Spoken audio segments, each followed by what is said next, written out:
Changes in society. Objectives. In the previous unit, we discussed the major changes in economy in the Gupta and more particularly in the post-Gupta period. We tend to provide you with an idea of the different dimensions of change in society in this unit. After reading this unit, you should be able to know about the different forces which led to modifications in the structure and concept of Varna hierarchy, the processes involved in the emergence and rapid increase in the number of new castes, the ways in which the condition of the untouchables in society became miserable, the ways in which the caste system marked a departure from what it was in the ancient period. Introduction. The social changes in the Gupta and the post-Gupta times can be related to the economic changes that we discussed in unit number 36. The major economic forces of the period were large-scale land grants, decline of trade, commerce and urban life, paucity of money, agrarian expansion and growing agrarian character of society, and the emergence of relatively closed local units of production and consumption. On this basis evolved a social structure broadly characterized by a sizable ruling landed aristocracy, intermediaries, and a large body of impoverished peasantry. The unequal distribution of landed property and power led to the emergence of new social groups and ranks which cut across Varna divisions like Brahman, Kshatriya, Vaishya, and Sudra. The other important changes in the social structure involved the emergence and proliferation of new castes, the hardening of caste relations, and the accumulation of tribes. The accumulation of tribes was not simply the result of movement of Brahmins into tribal areas as a result of land grants. This was caused by the emergence of local royal families in remote areas, and the Brahmins were patronized mostly by these royal families with gifts of land, with employment at royal courts and other offers. This implies that when tribes lived there emerged a much more complex society in which social differentiation represented by different groups like peasants, Brahmins, craftsmen, merchants, rulers, etc. were present. Political and social hierarchy and the Varnas. Land grants and the emerging landed intermediaries wielding economic power and political authority modified the Varna divided society. The new social group did not fit in with the fourfold Varna system. The unequal distribution of landed property created social ranks which cut across social status based on Varna considerations. The Samantas and the ruling landed aristocracy, irrespective of their social origins, Varna and ritual ranks, emerged with a distinctive character. The Brahman landlords constituted a section of this class. They gave up their priestly function and diverted their attention to the management of land and people. Such groups of Brahmins had more in common with the ruling elite than with those who performed only priestly functions. In later times, titles such as Thakur, Raut, etc. were conferred on them. The inclusion of the foreign ethnic groups and indigenous tribal chieftains in the Kshatriya Varna as part of the ruling aristocracy and the accultured tribes in the Sudra Varna not only swelled their ranks but also transformed the Varna divided society. Moreover, the earlier distinction between Dvij, that is twice born, and Shudra began to be modified in the period. Land came to acquire a special significance. Landed property, or how much land one possessed, emerged as the basis of differences in social status. This was not confined to any particular Varna. In other words, one's position in society did not simply depend on the Varna to which one belonged. His social rank came to be connected with his position as a landholder among different categories of landholders. These tendencies began in this period and got accentuated in the 9th, 10th centuries. From the 9th, 10th centuries, the Kayasthas, traders and members of the rich dominant peasantry were also conferred titles such as Ranaka, Nayaka and so on. They constituted a part of the upper section of society and ruling landed elite. Varamihir's Briya Samhita takes cognizance of these changes. It tries to reconcile social ranks based on birth. Subsequently, many medieval texts on architecture also reflected this concern. The Gupta and post-Gupta times were characterized by the emergence and spread of new jatis, that is castes. The increase in the number of new castes affected the Brahmins, the Kshatriyas, the Kayasthas and the Sudras. The number of mixed castes and of the untouchable castes increased perceptibly. The transformation of craft guilds into castes as a result of the decline of trade and of urban centers and the localized hereditary character of the craft helped the process of the formation of new jatis. The Vishnu Dharmottara Purana, a work of the 8th century, mentions that thousands of mixed castes were produced as a result of the union of Vaishya women with men of lower castes. This is in sharp contrast to the social situation in the early Christian centuries, when the number of mixed castes, as mentioned by Manu, was just 61. The acculturation and incorporation of tribes and backward peoples as Shudra castes significantly added to the number of new castes. In addition, one may mention the untouchables who had diverse origins. Varna Samkar. Varna Samkara meant the intermixing and or union of varnas or castes normally not socially approved, leading to the emergence of mixed castes which symbolize social disorder. With the substantial increase in the number of new castes, greater rigidity was introduced into the caste system and inter-caste marriages came to be viewed with disfavor. Earlier, Anulom marriages or marriages between a bridegroom from a upper caste and a bride from a lower caste was sanctioned. It was Pratilom marriage, the reverse of Anulom, which was censured. However, increasingly Anulom marriages too were not favored. Growth of the Kayasthas. The scribe or the Kayasthas community was a product of the socio-economic forces of the times. Land grants involved the transfer of land revenues and land to Brahmins, religious establishments and officials. This and other complex administrative functions created the need for a body of scribes and record keepers who were employed to draft assignment of land and keep details of land transfer, including various items of revenue. The Gupta period witnessed the beginning of fragmentation of land.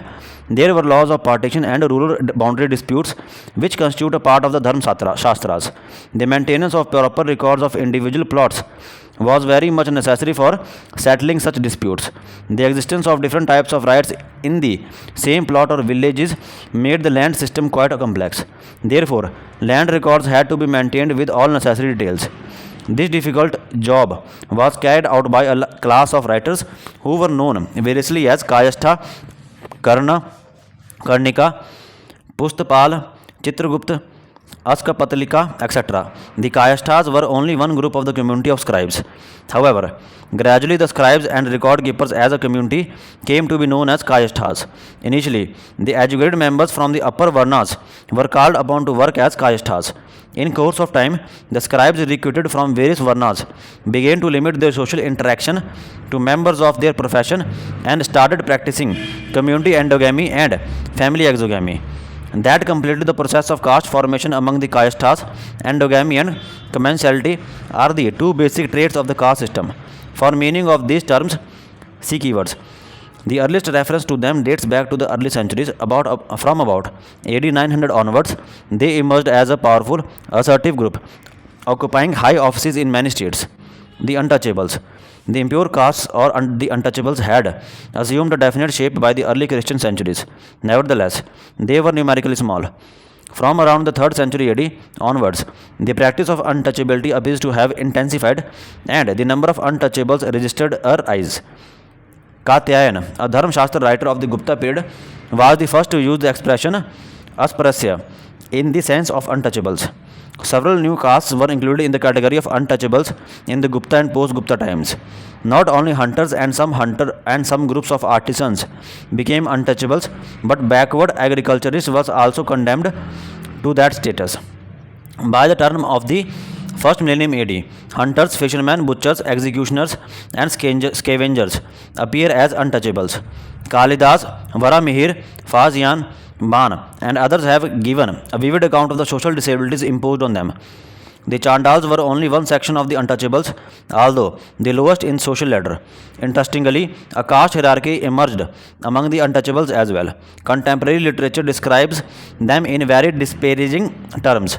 Greed, impurity, untruth, theft, passion, etc. are said to be their characteristic features. It is difficult to explain the phenomenal growth in the number of untouchables during this period and later. However, Brahminical and Buddhist sources suggest that most untouchable castes were originally backward tribes. It has been argued that their backwardness and resistance to the process of acculturation and Brahmanization may have prevented them from being absorbed within the society and pushed them to the position of untouchables. They may have been dispossessed of their lands and made to settle outside the villages. The contempt for the backward people at times inhospitable tracts on the part of the Brahmins and ruling elite, and on occasions the former's opposition to the Brahminical order, thus appear to explain the numerical growth of the untouchables and the practice of untouchability. In this context of the growing demand for labor, the presence of the untouchables as a depressed, dispossessed group of people was an enormous advantage to all the other sections of rural society. The untouchables did not normally hold land, settled outside the villages, and could not become peasants. They were condemned to menial jobs during slack periods of the year and were available for work during peak periods of agricultural activity. The untouchables thus provided labor which the society required, but were socially condemned and segregated. Crafts and castes. During this period, several groups of artisans and craftsmen lost their early status, and many even came to be regarded as untouchables. To some extent, this may have resulted from the decline of urban centers where craftsmen were in great demand. Craft guilds became transformed into castes, and this transformation effectively sums up the changes in the nature and organization of the craft production. Various castes such as Swarnakar, goldsmith, Malkar, garland maker, Chitrakar, painter, Napita, barber, etc., emerged out of the numerous crafts practiced by different groups. Some categories of artisans were rendered untouchables: weavers, dyers, tailors, barbers, shoemakers, ironsmiths, washermen, and others were reduced to the position of untouchables by the turn of the millennium. Many of them, like the weaver for example, occupied a high social position during the Gupta period. Thus, during the period under discussion, many groups of artisans steadily lost their position.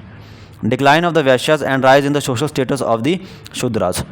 The Dharma Shastras and similar literature suggest that a major change was taking place in the social structure within the framework of the four Varnas.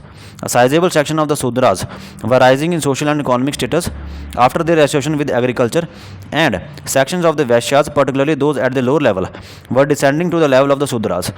Thus, there was a change in the relative position of the two lower Varnas. The Sudras were no longer slaves and servants, they emerged as tenants, sharecroppers, and cultivators. Urban decline too forced many Sudra artisans to take to cultivation. Some law books and the 7th century Chinese traveler Huan Sang mention agriculture as the duty of the Shudras. The Shudra is described as the giver of grain, that is Annada, in this Skand Puran. During the heyday of Indian foreign trade in the postmodern times, the Vaishyas got identified with urban occupations and towns. In a predominantly agrarian setting of the post-Gupta period, the Vaishya traders and the merchants suffered economic loss and social degradation. Many of them crowded into agriculture to earn their living. According to evidence of texts, the lower strata of the Vaishyas, who were free peasant landholders till the Gupta period, were increasingly reduced to a state of dependence and subjection. The distinction between the Vaishyas and the Shudras got blurred as the differences in their occupations and standards of living faded away. Therefore, in writing of the later period, for example in the writings of Al-Biruni, both of them were bracketed together. Spread and transformation of the idea of Varna hierarchy. The Varna system was also modified in course of its spread outside Gangetic northern India. The fourfold Varna system did not prevail in eastern India, in the Deccan and central India and the far south. The fourfold Varna scheme had historical roots in northern India, where it had evolved and got entrenched over time. With the idea of Varna divided society spread into other regions, there was a marked difference in its essential details. The Brahmins spread to other parts of the country as a result of the land grants from the 5th, 6th centuries. They conferred Brahman status on local priestly groups. The aboriginal tribes in the new areas were acculturated and integrated to the caste peasant base of Brahminical society. Although few Brahmins and the Brahminical idea of Varna had moved into the south earlier, the Brahminical settlements called Agraharas came into existence in Pallava and post-Pallava periods in South India. Brahmanization is evident in the evolution of educational institutions in the Pallava kingdom. From the 5th, 6th centuries onwards, Brahmins started migrating in different directions. During the 5th, 6th centuries, 5वीं से 7वीं centuries, they also spread to the Deccan, Central India, Odisha, Bengal and Assam. The influence of Brahminic culture in these regions is evident from the gifts of land to them and their eminent position. The transformation of tribes into peasants with a complex social structure and considering them as belonging to Shudra category were two major social processes in early medieval India. The Kshatriya Varna, on the other hand, did not really take deep roots outside northern India. However, many ruling families in newly formed states claimed Kshatriya status and also tried to prove that they had descended from the Suryavansh, solar line, and Chandravansh, Ginar line. Further, the Vaishya Varna did not emerge in these regions because by the time Brahmanism advanced to the Deccan, central India, eastern India, and the south, the distinction between Vaishyas and Sudras had got blurred. Thus, outside the Gangetic regions, the two broad social categories were those of the Brahmins and the Sudras. The Kshatriyas never crystallized into a permanent, tangible community, and the Vaishya status was claimed occasionally for brief periods, especially during times of economic prosperity and flourishing trade and commerce. However, there were numerous occupational castes whose ranks kept swelling with the passage of time. Position of women. The impression that one gets about women's position in society during this period is that of progressive decline. The law books provide for the marriage of women at an early age, pre-puberty marriage being preferred. Formal education was denied to them. Women and property came to be bracketed together with adverse consequences for women's status. They were generally denied property rights. However, in the case of widows, there was some improvement in property rights. It may be pointed out that the provision of Stridhan, which literally means wealth of women, actually did not amount to much, for it did not extend beyond rights to personal jewels, ornaments, and gifts. The joint references to women and Shudras in contemporary literature such as Briha Samhita amply demonstrates the plight of women. They were debarred from various sacrifices and ceremonies. The practice of sati or self-immolation of wife on the funeral pyre of her dead husband gained social acceptance during this period. The earliest reference to sati date to the later Gupta period and the times of Harshvardhan. The change of woman's gotra upon marriage can be dated to the period after the 5th century AD. This constituted an important development because it marked the curtailment of their rights in their parental home and symbolized the final triumph of the patriarchal system of male-dominated society. Lords and peasants. It has already been pointed out that in the agrarian system of this period, there were different grades of landlords as distinguished from the peasants. Terms such as Bhogi, Bhogta, Bhogapati, Mahabhogi, Brihadbhogi, etc. were used for the landed beneficiaries. The upper crust of landlords included such dignitaries as Ranaka, Raj, Samant, Mahasamant, Mandaleshwar, and so on. The king similarly had many high-sounding titles connoting his lordship and ownership of land. The various terms by which the lords of the land were known clearly suggest their superior status as enjoyers of landed estates. There is nothing in the terms to suggest that they were associated with actual cultivation. Here one may recall the various types of privileges and exemptions discussed in the previous unit that they enjoyed. The land grant charters authorized the donis to punish people guilty of the 10 offences, Dash Pradhan, including those against family, private property, and person. They could also try civil cases. Such authority, besides their economic dominance, helped the big landlords in effectively exploiting the peasants. The peasantry itself was not a homogeneous community. They were known by various names such as Karshak, Krishiwala, Kinas, Kshetrajivi, Halika, Ardhasiri, Ardhika, Kutumbi, Bhumikarshka, among others. What is common to these expressions is that they seem to have nothing to do with control over land. However, they refer to different categories of tillers of the soil, dependent peasants, sharecroppers, field laborers, etc., none of whom were in absolute independent control over their holdings. The peasant was not the master of the fruits of his labor. Substantial parts of it were placed at the disposal of the landlords. In addition, he had to render forced labor for production as well as the construction of forts, temples, and grandiose structures of the beneficiaries. Interestingly, the number of forts and their importance grew noticeably in the second half of the first millennium AD. Forts and large structures created the necessary atmosphere of awe and respect for the military strength of the lords and thus ensured the servility of the peasants. The period from the 4th to the 7th century witnessed the spread of the practice of forced labor vishti.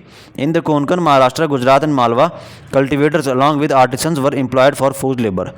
The religious beneficiaries in Gujarat, Maharashtra, Madhya Pradesh, and parts of Karnataka came to enjoy the right of forced labor.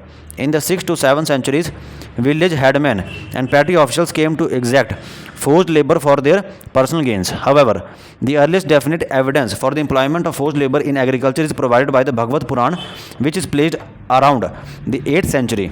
By this time, forced labor had become an all-India phenomena. In the pronounced agrarian economy of the post-Gupta period characterized by localism, the extent and importance of forced labor naturally grew. Proliferation of castes. Some features of caste system during this period have already been mentioned. It was pointed out that one important development which took place during this period was that of the numbers of castes or jatis increased substantially. This development affected even the Brahmins, the Kshatriyas, and later the Rajputs, the Shudras, and the untouchables as well. The existing Varnas were split into many castes, and many tribes which became transformed into castes were included in them. Differences within the Varnas intensified as Brahminical society expanded. Hierarchy emerged within each Varna because of the acculturation and incorporation of various groups of people and communities at varying levels of cultural growth. Unequal access to economic and political power also helped the crystallization of caste distinctions during this period. While a number of castes came to be incorporated within each Varna, there are also examples of earlier cohesive communities breaking up into many Varnas, Jatis, and castes. The Abhira tribe provides a good example as it fragmented into Abhira Brahmans, Abhira Kshatriyas, and Abhira Shudras. The Brahmans. The number of castes which emerged among the Brahmans was considerable. Brahmans who commercialized their priestly services, those who came in contact with the aboriginals, or those who could not entirely avoid physical labor, stood degraded in the eyes of Shrotriya Agrahara Brahmans, who did not engage in manual labor. The migration of Brahmins to various regions for the enjoyment of land grants also accelerated the process of caste and subcaste formation within the Varna. The immigration Brahmins retained their identity on considerations of place of origin, the type of ritual they practiced, the branch of Vedic learning they followed, and so on. Their family identities provided another basis for differentiation. Many tribes, when transformed into castes, continued to have their tribal priests, and their recognition as degraded Brahmins further swelled the ranks of the Brahmins. Once the idea of Varna was accepted, there was no great problem in the recognition and acceptance of the local priests as Brahmins. Brahmins who stood close to political power and held high state offices were a different section. Their eminent position held by such Brahmins led to the formation of different ranks within the Brahman Varna. The same process was true also of the Kayasthas, the Kshatriyas. Among the Kshatriyas, proliferation of caste was caused by the emergence of new ruling houses from among the local tribes and the incorporation of foreign ethnic groups, wielding political power into the mainstream of society. Among the foreign ethnic groups, the Bactrian Greeks, Sakas, Parthians, Hunas, etc., were accommodated in the Varna system as second-class Kshatriyas. The norm that the Kshatriya alone could rule forced new ruling houses to seek Kshatriyahood through Brahminical support so as to win popular acceptance and legitimacy for their rule. The Kshatriya castes multiplied from the 5th, 6th centuries when many tribal chiefs were transformed into Hinduized Rajas through the approval of the Brahmins whom they patronized and the performance of Vedic sacrifices. Many ruling dynasties in the post-Gupta period emerged from humble origins and subsequently graduated to Kshatriya status. The Palwas and Chalukyas of peninsular India, Palas of Bengal and Bihar, and many sub-regional dynasties in Odisha had tribal origins. In the subsequent centuries, most Rajputs emerged from the tribal and or pastoral space. The heterogeneous origins of the ruling dynasties and their desire for social acceptance explains the proliferation of the castes in the Kshatriya community. The Shudras, the endogamous groups coming from various communities and regions, vastly expanded the base of the Sudra Varna. Petty peasant castes, rich peasants, sharecroppers, and artisanal castes with unequal access to economic power were included in the Shudra Varna in Gupta and post-Gupta times. Thus, Shudra Varna included widely disparate groups and came to comprise the largest number of castes. Numerous mixed castes, both pure and impure, appeared in the time. Regular movement of Brahmins, accultured and peasantized tribal communities in remote regions and thus helped the spread of Brahminic culture.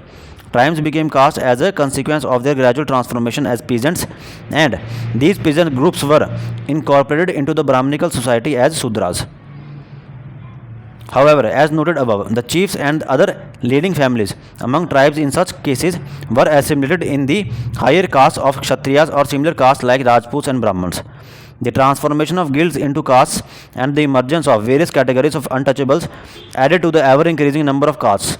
During the 9th, 10th centuries and later, the process of caste and subcaste formation accelerated immensely. A modern work mentions that today there are about 5,000 castes in India with around 300 castes on an average in each linguistic state. The beginnings of the formation of many of these regional castes would certainly go back to the post-Gupta times. Let us sum up. The post-Gupta period was characterized by important social changes. The structure and character of Varna hierarchy, as they are known from Dharma Shastra literature, were radically transformed. In northern India, the Vaishyas became hardly distinguishable from the Shudras in eastern India, the Deccan and the south. There were mainly the Brahmins and the Shudras. The Varna hierarchy remained only as a model scheme for the society, and the occupational caste came to constitute the functioning social reality. However, in the hierarchy of numerous castes, the model remained relevant because it determined the purity and the impurity of the castes. New castes like the Kayasthas emerged owing to various reasons like operations of partition laws, fragmentation of land, and land transfers. There was a relative rise in the position of the Sudras as cultivators, and the Vaishyas suffered a decline in status. The landless untouchables crystallized and grew numerically. The proliferation of caste in general was the most striking development of the period.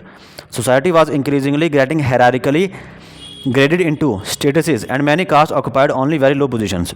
Brahminical society was polarized between comparatively few upper castes and numerous lower castes. The distinction was no more between the Dvija, twice born upper three Varnas, and the Sudra. From now onwards, it was said to be between the ritually pure and impure castes. Amidst all these developments, the peasantry was being progressively subjected and thoroughly exploited by the landed beneficiaries, big and small alike. The economic changes discussed in the earlier unit provided the background to the social changes. Acculturation का मतलब होता है adapt to a new culture. Here we mean Brahminic culture. Autochthonous का मतलब होता है indigenous, native, aboriginal. Commensality का मतलब होता है eating and interacting together as a group for mutual benefit. Caste peasant base होता है referring to early settled agricultural society whose members were socially classified among caste lines. Endogamy, the practice of marrying within one's own group. Exogamy, marriage outside one's own group.